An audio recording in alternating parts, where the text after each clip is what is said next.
สำบายดีพี่น้องแสงสุรีสาววังเวียงมื้อนี้สิได้มาตำแจ่วเฮ็ดให้พี่น้องเบิ่งเด้อเฮ็ดนี่เป็นเฮ็ดพายเนาะหมู่ไปการเนาะตัวเองอยู่บ้านก็เลยว่าโอ้สิเฮ็ดหยังกินเนาะก็เลยเพิ่น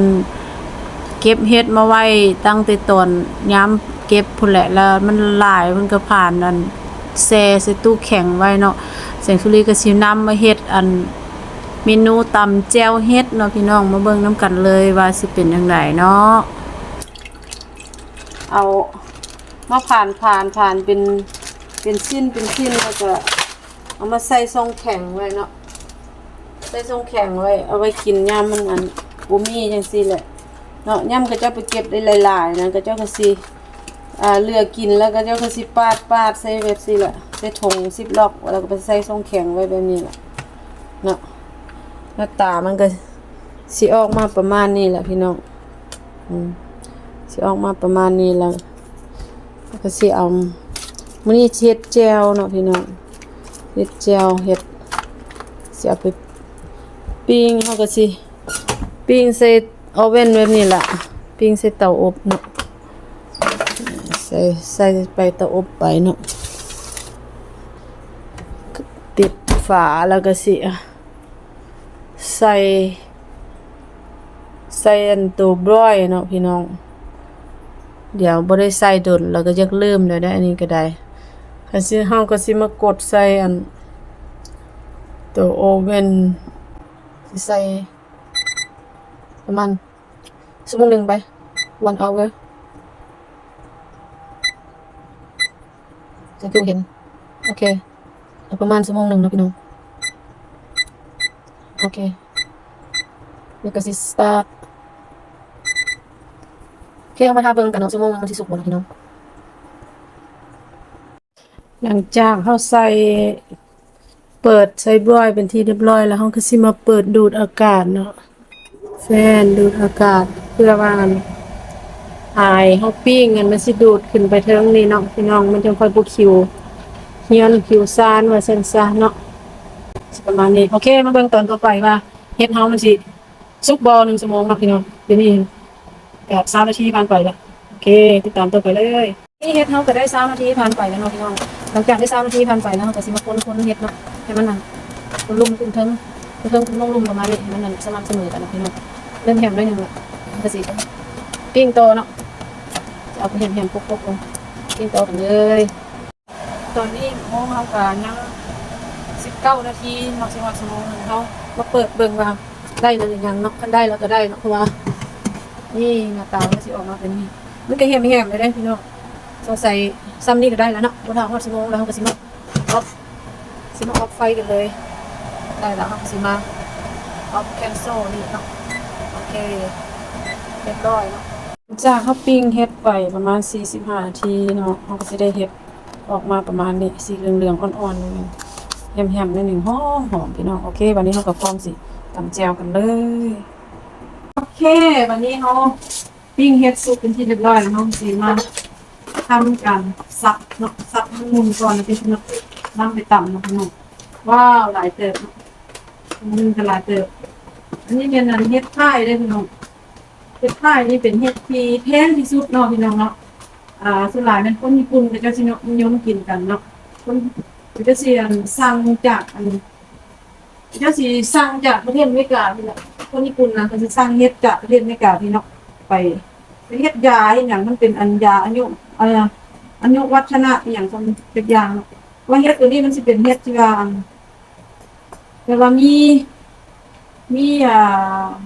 เป็นหยังวะมันวิตามินสูงนะพี่น้องมันสิมีธาตุแต่ว่าช่วยให้มันเป็นผู้ชายสิก็เจ้าก็มากินเนาะเฮ็ดนี่เพราะว่ามั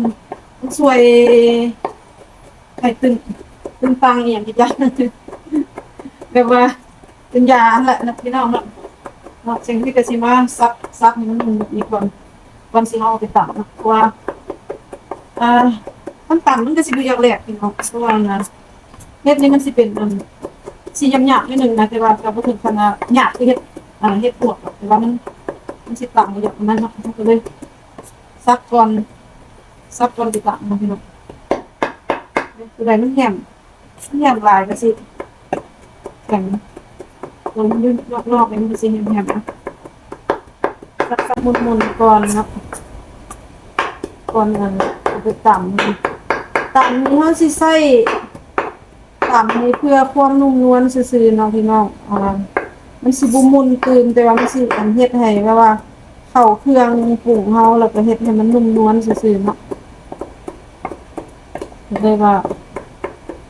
เอาไปซับก่อนนะ